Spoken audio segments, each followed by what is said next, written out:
നീ എന്നോട് കൂടുതൽ കാര്യം പറയണ്ട കേട്ടോ. നീ കൂടുതൽ കാര്യമൊന്നും എന്നോട് പറയണ്ട. നിന്റെ അളവൊക്കെ നിന്റെ കയ്യിലിരിക്കട്ടെ കേട്ടോ. നീ എന്നോട് കൂടുതൽ ആളാവാൻ വരണം. നീ കുറെ നേരത്തെ എൻ്റെ അടുത്ത് തുടങ്ങിയാണ് കേട്ടോ. നീ കുറെ നേരത്തെ എൻ്റെ അടുത്ത് വഴക്കിന് തുടങ്ങിയാണ്. നിന്റെ അടുത്ത് സംസാരിക്കാൻ എനിക്ക് ഒട്ടും താല്പര്യമില്ല. നീ എന്നോട് മിണ്ടാനും വരണ്ട. ഞാൻ എൻ്റെ കാര്യം നോക്കി പോയിക്കോളാം. നീ നിന്റെ കാര്യം നോക്കി പോയിക്കോ. നീ വന്നിരുന്ന് കുറെ നേരത്തെ എൻ്റെ അടുത്ത് അതും ഇതും പറഞ്ഞ് കൊടുക്കാൻ വേണ്ടി നിൽക്കണം. പൊന്നെ പൊന്നെ നമ്മുടെ തിരുവനന്തപുരക്കാരുടെ ഭാഷയിൽ പറഞ്ഞ പൊന്നപ്പി ചെല്ലക്കിളി പൊന്നെ. നീ പോ, എന്നോട് ഉടക്കാൻ വരണ്ട. എനിക്കാണെങ്കിലോ 70 പണിയുണ്ട്.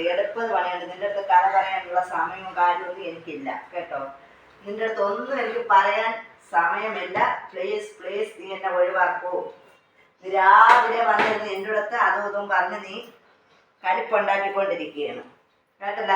നിനക്കിപ്പോൾ എന്തോന്നും മിണ്ടാവയ്യ. ഞാനിപ്പം ഫോൺ എടുത്ത് വെച്ച് വീഡിയോ എടുക്കണപ്പോൾ നിനക്കൊന്നും മിണ്ടാവയ്യ. അപ്പം ആൾക്കാരുടെ മുന്നിൽ എന്തായാലും ഞാനിതിപ്പോൾ എടുത്ത് ആൾക്കാരുടെ മുന്നിൽ നീ നല്ല പിള്ള അല്ലേ?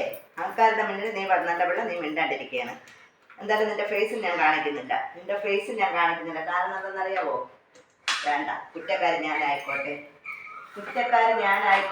എല്ലാ തെറ്റുകളും എൻ്റെ ഭാഗത്തായിക്കോട്ടെ. നീ എന്തായാലും നല്ല പിള്ളയായിക്കോ. നിൻ്റെ കൂടെ എനിക്കൊന്നും പറയാനും കേൾക്കാനും ഇല്ല. അവള് എല്ലാം കേട്ടോണ്ടിരിക്കുകയാണ്. ഞാൻ എൻ്റെതായ കാര്യങ്ങൾ നോക്കിപ്പോണം. എനിക്ക് എൻ്റെതായ തിരക്കുകളും എൻ്റെതായ കാര്യങ്ങളും ഉണ്ട്. നിൻ്റെ അടുത്ത് എനിക്കൊന്നും പറയാനും മിണ്ടാനുള്ള നേരവും കാലമൊന്നും ഇല്ല കേട്ടല്ല. നീ നിൻ്റെ പാട് നോക്കിപ്പോ. രാവിലെ ഒന്നും രണ്ടും പറഞ്ഞു വന്ന് എൻ്റെ കൂടെ ഉടക്കിക്കൊണ്ടിരിക്കുകയാണ്. കണ്ടൂടാ ഏതാന്തോ കണ്ണട എടുക്കട്ടെ. കണ്ണൊക്കെ അടിച്ചു പോയി. അതുകൊണ്ട് നീ സംസാരിച്ച് എന്നെ വട്ടാക്കല്ലേ പൊന്നെ ചെല്ലക്കളേ. നീ നിന്റെ പാട് നോക്കിപ്പോ. ഞാൻ എൻ്റെതായ കാര്യങ്ങളും നോക്കി ഇവിടെ ഇരിക്കുകയാണ്.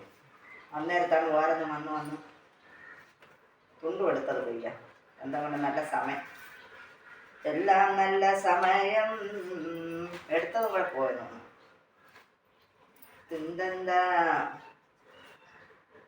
പ്ലെയിൻ കാർഡ് ഇതൊക്കെ എക്സ്പയർ ആയത്. ഇതെല്ലാം എക്സ്പയർ ആയതാണ്. അപ്പം നിനക്കൊരു ധാരണയുണ്ട് കേട്ടോ. നീ എന്തോ വലിയ സംഭവമൊക്കെ ആണെന്നുള്ള ആ ധാരണ നിന്റെ കയ്യിലിരിക്കട്ടെ. എൻ്റെ കൂടെ വേണ്ട. നീ നിന്റെ കാര്യം നോക്ക്. നിനക്ക് വലുതായിരിക്കും, എനിക്ക് ഞാൻ വലുത്. എൻ്റെ വാക്കുകളും എൻ്റെ ശരികളും എൻ്റെ പ്രവൃത്തികളൊക്കെ ആണെങ്കിൽ എനിക്ക് ശരി. നിന്റെ ശരികളും നിന്റെ തെറ്റുകളും നിന്റെ ആവശ്യം. അത് എന്നോട് വന്ന് നീ പറയേണ്ട യാതൊരു കാര്യമില്ല. രാവിലെ ജോലി ചെയ്തുകൊണ്ട് നിന്ന് എൻ്റെ മൂടും കൂടെ കളയാൻ വേണ്ടിയിട്ടാണ് രാവിലെ നീ വന്ന് ഒന്നും രണ്ടും പറഞ്ഞ് എൻ്റെ കൂടെ കാര്യം പറഞ്ഞു കേട്ടോ.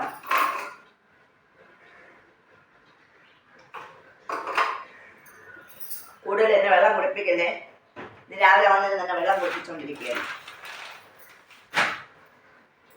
രാവിലെ വന്നിരുന്നു എന്നെ വെള്ളം കുടിപ്പിച്ചുകൊണ്ടിരിക്കുകയാണ്. കൂടുതൽ വെള്ളം കുടിപ്പിക്കല്ലേ. എന്നെ വെള്ളം കുടിപ്പിച്ച് നീ വെള്ളം കുടിക്കേണ്ടി വരും.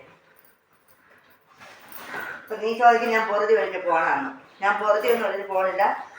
ഇതെല്ലാം തുണികൾ എനിക്ക് അത്യാവശ്യത്തിന് കിടക്കാൻ വേണ്ടിയിട്ട് ഞാൻ മടക്കി പറക്കി ഇതിൽ വെച്ചതാണ്. നീ വിചാരിക്കും ഞാൻ പൊറുതി ഒഴിഞ്ഞ് പോകണില്ല. ഞാൻ പൊറുതി ഒന്നും ഒഴിഞ്ഞ് പോകണില്ല. അപ്പം എൻ്റെ അടുത്ത് കഥ പറയാൻ എനിക്ക് ഒട്ടും താല്പര്യമില്ല കേട്ടോ.